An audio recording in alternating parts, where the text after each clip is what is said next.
Gracias por estar con nosotros en Páginas Vivas, conversaciones de ayer, hoy y siempre. Estamos en la hemeroteca de la Biblioteca Nacional de Costa Rica, donde hemos desarrollado este programa con la amable atención de todos ustedes durante 2 años.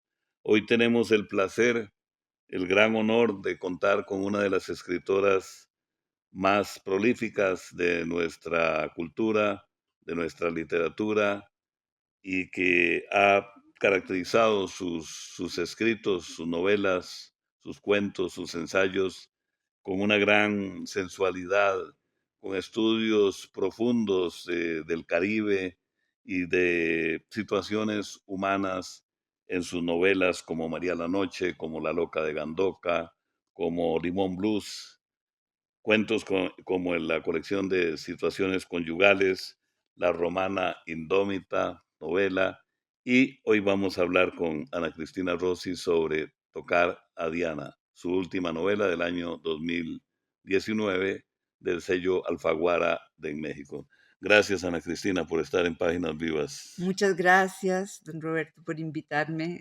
Me siento muy honrada de estar aquí con usted. Somos nostálgicos de los periódicos de papel porque pensamos que ya ahora es otra época, el periodismo y la información, pero en estos empastados hay historias, épocas, acontecimientos, situaciones conyugales Sí, y también. toda una gama de emociones que son las que dan sentido a nuestro programa Páginas Vivas. Y nos llama muchísimo la atención la posibilidad de conversar con Ana Cristina Rossi. Yo me siento particularmente emocionado porque cuando uno ha leído a una autora y luego la tiene enfrente con la posibilidad de conversar, ya hasta se me olvida que tengo que preguntar. Me pongo un poco No creo nervioso, que se le olvide. No, no, no. ¿no? De verdad. No, no.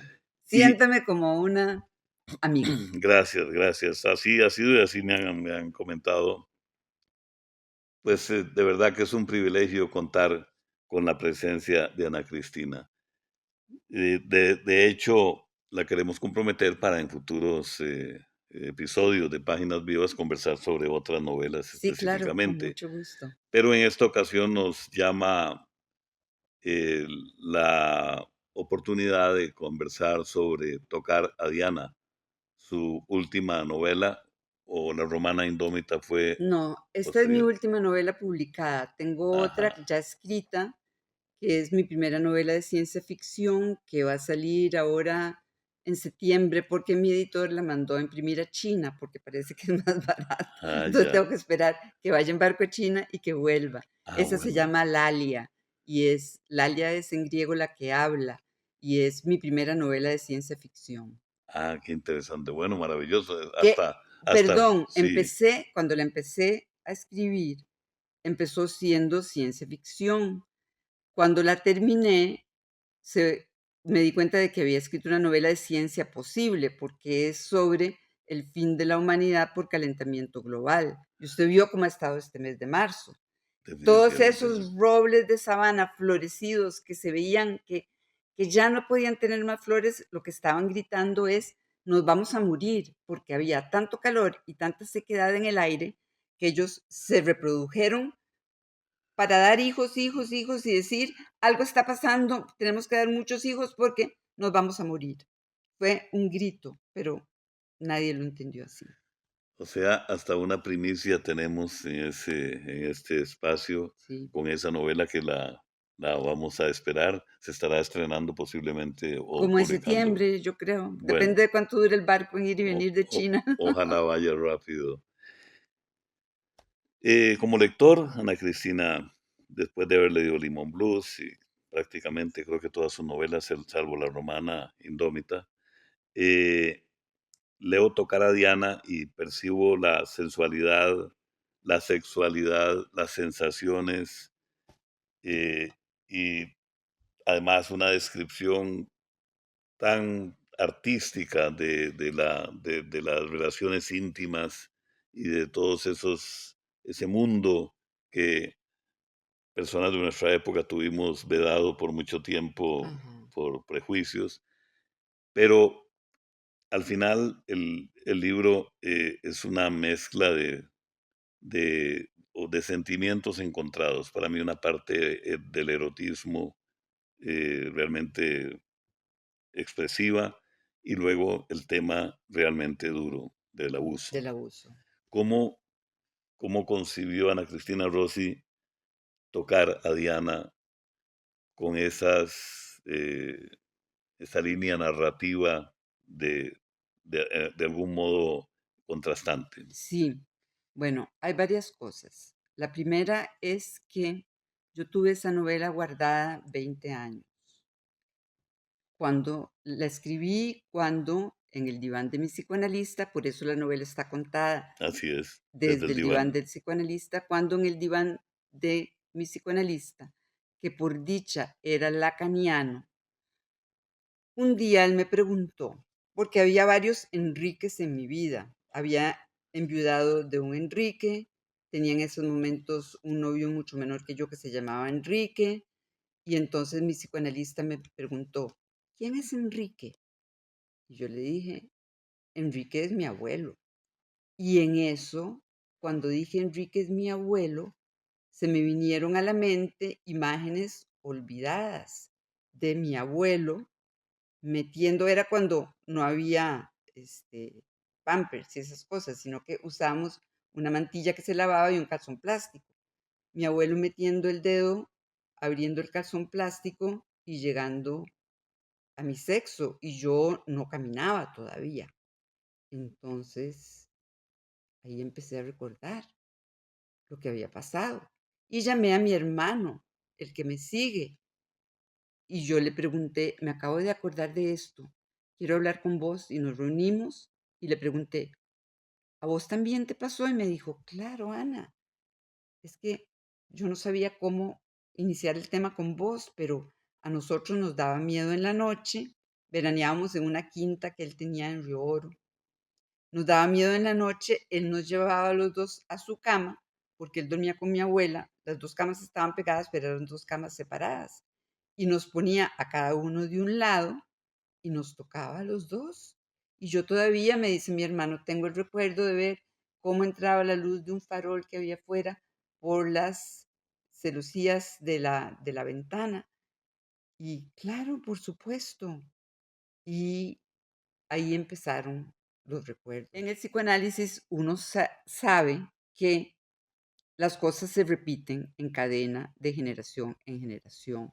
Y yo escribí todo eso porque necesitaba hablarlo sobre todo con mis hijas, pero Claro. no me atrevía. ¿Por qué? ¿Qué es lo que pasa cuando uno lo abusan de pequeño? Pueden dar 2 reacciones, de pequeño o de no tan pequeño, ¿verdad? Digamos, antes de la adolescencia. Ujú. Pueden dar 2 reacciones. Una, que uno, la persona abusada, hombre o mujer, se niegue a tener sexo el resto de su vida, que vea el sexo como algo asqueroso, que pierda toda sensibilidad sexual o que dé una hipersexualidad. Y a mí me dio una hipersexualidad. Entonces, claro, yo estaba contando mi historia y era una novela muy, muy sexual, porque si a mí me dio la hipersexualidad, yo tenía que empezar por ahí. Por ahí fue que descubrí que algo había pasado, porque yo le decía a mi psicoanalista: "¿Por qué yo tengo estos deseos tan raros?". La mayoría no los cumplía, pero los tenía. ¿Por qué tengo esos deseos tan raros? Y claro, ahí me di cuenta de que me había pasado lo de la hipersexualidad. Otras personas que conocí, por ejemplo, una tía que también la abusó mi abuelo, porque abusó a sus sobrinos, le dio por no sentir nada. Ella no supo nunca lo que era la sexualidad porque quedó frígida después de ese abuso. Entonces, claro, al escribir Tocar a Diana, era mi historia, entonces era un libro muy sexual y no estaban los tiempos en los años 90 para sacar una novela así. Recuerdo que se la di a leer a una amiga feminista, pero que es muy conservadora, y ella me dijo: "Eso es pornografía". Entonces la guardé 20 años. Cuando empezó el movimiento Me Too y todo el mundo empezó, todas las mujeres sobre todo, y algunos hombres empezaron a denunciar los abusos que habían tenido, ¿verdad? Yo dije, me sentí respaldada por el movimiento Me Too, entonces cogí la novela y se la di a Penguin, que eso ponía una distancia, por lo menos salía en Guatemala primero.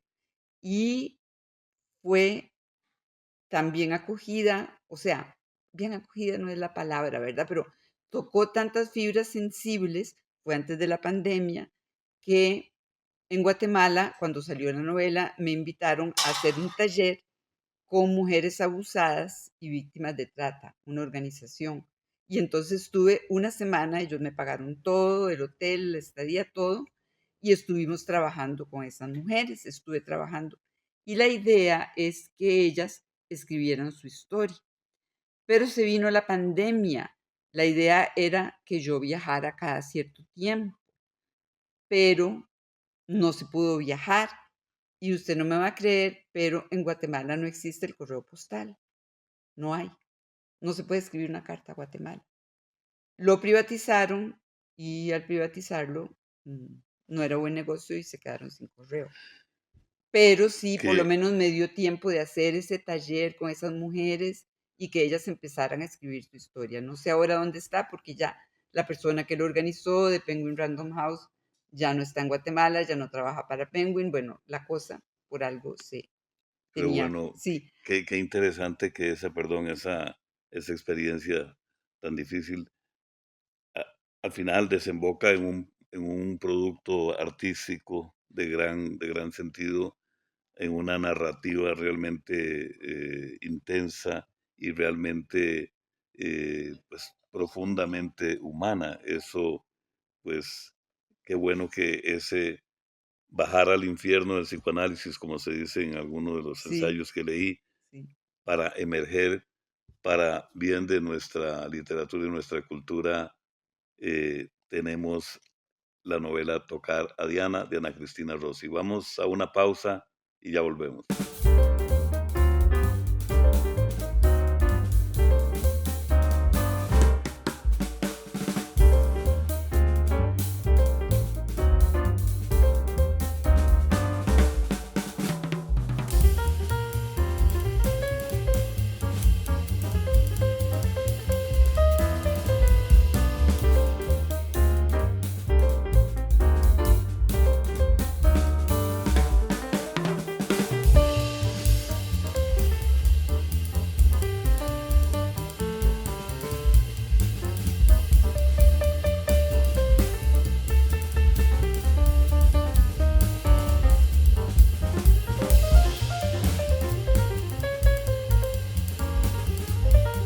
Conversábamos con Ana Cristina durante la pausa en relación con esta sensualidad y con la posibilidad de nuevas expresiones. Pero además, Ana Cristina, antes de continuar con Tocar a Diana, eh, esa sensibilidad de escritora que ha hecho que usted traslade esas sensaciones en las relaciones personales, Ujú, hombre, mujer, pareja, o en las relaciones humanas, al paisaje. Es decir, me parece ujú. que La Loca de Gandoca, por ejemplo, es decir, es un personaje, ese Caribe. Sí, es cierto. ¿Cómo, Es que para mí el Caribe, la belleza del Caribe Sur, y bueno, estoy muy triste porque justamente por defender el refugio Candoca Manzanillo, que si pasa, si aprueban el plan regulador de Talamanca, deja de ser refugio y los urbanizadores lo quieren destruir. Ese refugio es muy especial por una cosa.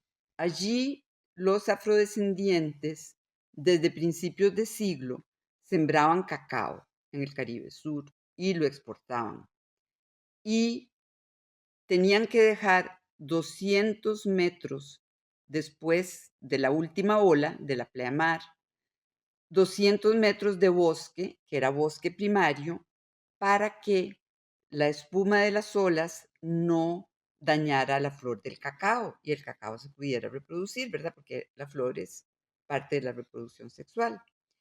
Y entonces, cuando llegó la monilia, que algunos dicen que fue al propio, que la tiraron en una avioneta para destruirle el modus vivendi a los afrocaribeños del sur y poder tener acceso a esas tierras, porque claro, con Monilia ya no podían sembrar cacao, no había otra cosa que ellos pudieran sembrar porque no eran tierras de banano y tuvieron que vender y vender a los precios que les dieran y así empezó la urbanización de Gandoca Manzanillo. Entonces yo empiezo claro. a pelear porque eso no se urbanice y yo tenía una casa en Punta Uva lo había hecho con mi segundo compañero, que era pariente de los Brown, los 14 hermanos Brown, de los cuales han muerto ya algunos. Y Roy Brown nos vendió ese lote, hicimos esa casita, no tocamos un solo árbol.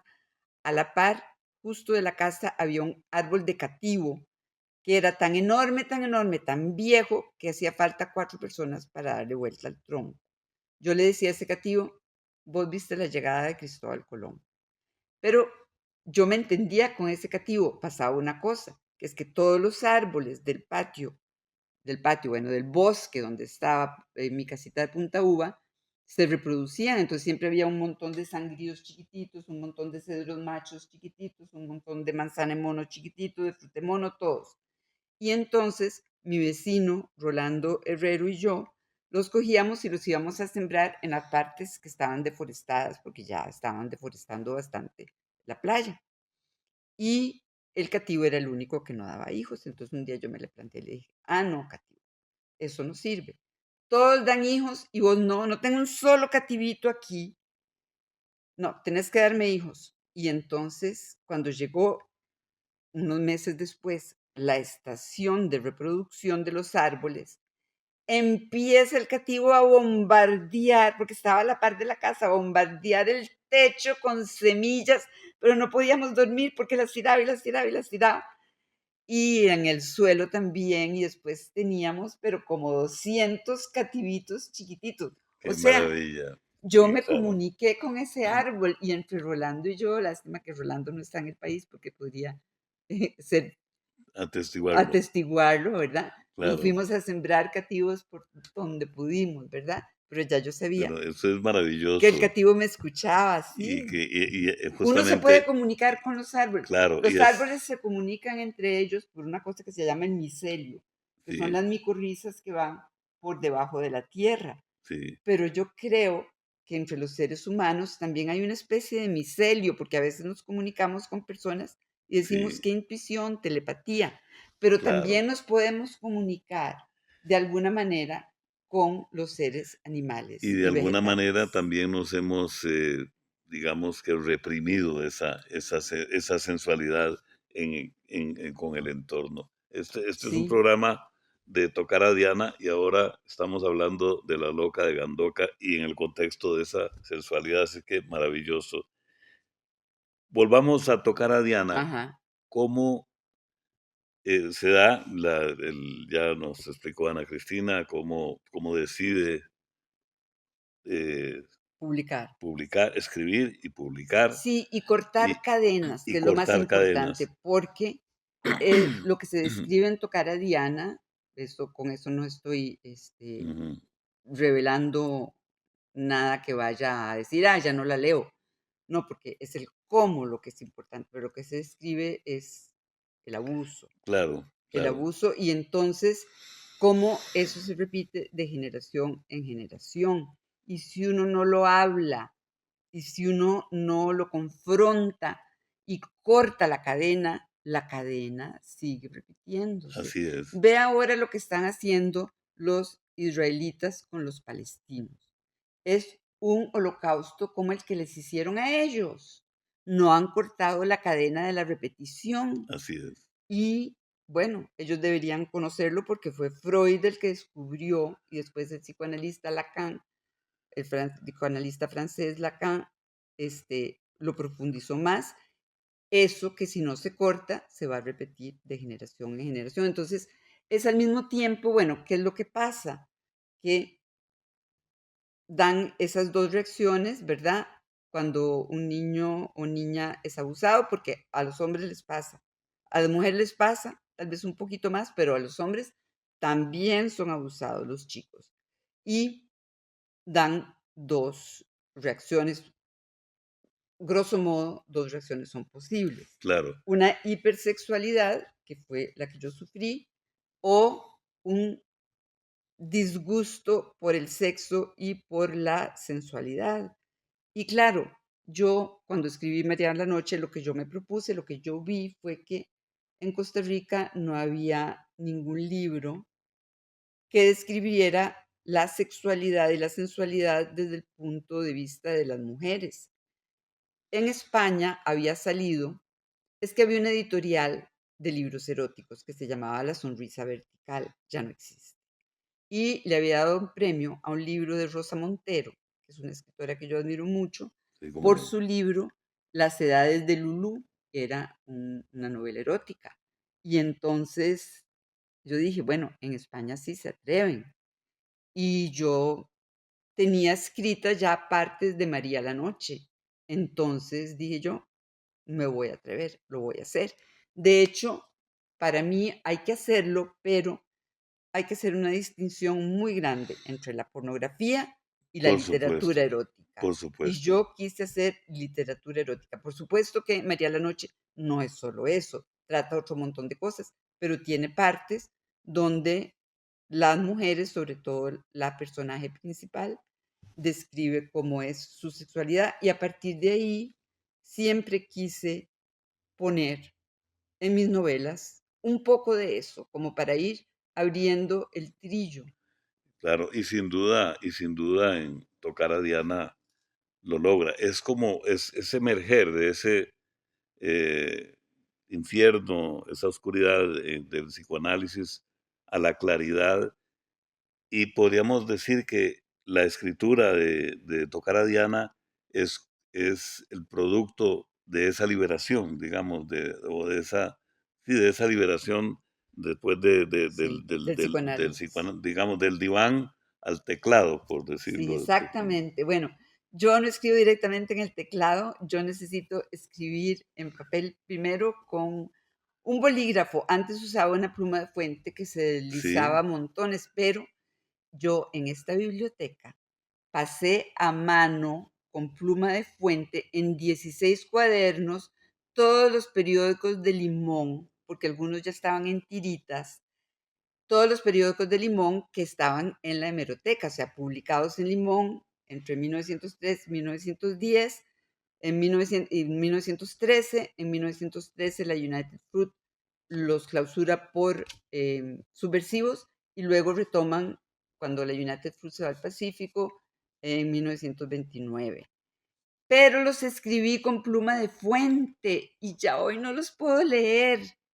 Los primeros de los 16 cuadernos, los primeros 10 ya no se leen, entonces me compré un montón de Bic. Entonces yo escribo a mano, pero con Bic ya no. qué Mis plumas bonito. de fuente maravillosas porque se deslizan riquísimo, Sí, pero claro. yo debí haber pensado, porque yo escribía con una pluma de fuente Waterman, que Sí, era agua, y que el agua se borra, se diluía. se diluye. O sea que este programa con Ana Cristina Rossi ya podemos titularlo, siempre ponemos título a los programas cuando los promovemos y ya se salen al aire, del diván a la tinta y al papel. Del diván a la tinta y al papel, exactamente. Ese es el caso de Tocar a Diana, para tratar de ayudar a todas las personas que han sufrido abuso y que no lo pueden reconocer, que no lo pueden decir. Y pienso hacer una campaña este año, la segunda mitad del año, bien grande que se llame Despertar del Abuso, para que lo denunciemos. No, maravilloso. Ahora, para justamente invitar a las personas que nos ven a que lean Tocar a Diana, sigue en las Sí, librerías, claro. Está en la librería internacional. está en la librería internacional Sí, y es realmente importante. Además de romper esa cadena, yo creo, Ana Cristina, también por fin encauzar sensaciones, sentimientos, y con absoluta libertad, con claridad y desde un punto de vista sano de lo que es la sexualidad y de claro. cuánto a generaciones anteriores nos reprimieron y que también esas cadenas hay que Hay que cortarlas. cortarlas, por supuesto, ver la sexualidad como algo sano y hacerlo como algo sano. Por supuesto que hay mucha, lo que se llama en psicoanálisis, perversión, ¿verdad? El abuso es una perversión y, por ejemplo, obligar a una mujer que no quiere tener relaciones sexuales a tenerlas es violación. Y abusar, por ejemplo, una mujer mayor de un niño pequeño también es algo que no se debe hacer, pero disfrutar de una sexualidad lo más sana posible es lo más deseable, ¿verdad? Sin Y duda, es algo que, imagínense, para las gentes que creen que no somos frutos de la evolución, sino que Dios nos creó. La única función que tiene el clítoris en una mujer es dar placer. No tiene ninguna otra función, ninguna. Entonces, si Dios nos creó, ¿por qué a la mujer le puso un órgano que es solo para tener placer? Porque quiere que las mujeres tengamos placer, para claro, la gente que cree que Dios nos creó, que es la mayoría. Bueno, a mí me parece más plausible la hipótesis de la evolución, aunque exista un Dios. La evolución llevó a que las mujeres tuviéramos eso. Los hombres tienen, sí, sienten placer, tienen sus órganos para el placer, pero sus órganos sirven para otra cosa también. Las claro, mujeres somos las únicas que tenemos un órgano que es solamente para el placer. Y, por ejemplo, hay otra cosa que es un tabú, que es la masturbación femenina. Los hombres se masturban hasta en el vientre materno. Es ya natural, pero a las mujeres les dicen cochinas, si toca, ¿verdad? Así, todavía las siguen creando así. ¿Y cómo van a hacer a saber las mujeres lo que les gusta, lo que sienten, cómo es un orgasmo, si ellos no prueban tocándose ellas mismas, ¿verdad? por supuesto. Y eso es un tabú muy grande que hay que romper también. Hemos tenido una agradable conversación que estoy seguro que han disfrutado ustedes, que hemos aprendido, que nos hemos sensibilizado a raíz de tocar a Diana, pasando por María la Noche, por La Loca de Gandoca, por las situaciones conyugales, por esa literatura, esa narrativa de Ana Cristina Rossi, una de nuestras grandes escritoras. Gracias, Ana Cristina. Gracias, Roberto. Yo Y soy agradecida y gracias a ustedes también. ojalá que tengamos seguramente nuevas oportunidades para seguir profundizando en este tema. Y Bueno, reiterarles, cuando salga Lalia, y cuando exactamente, pero que por ahora, que en estos tiempos vayan a buscar tocar a Diana en la librería internacional y seguros de que van a tener en su biblioteca una obra realmente trascendente. Les agradecemos la atención que nos han prestado y les invitamos de verdad a que nos acompañen en la próxima edición de Páginas Vivas desde la hemeroteca de la Biblioteca Nacional de Costa Rica. Muchas gracias.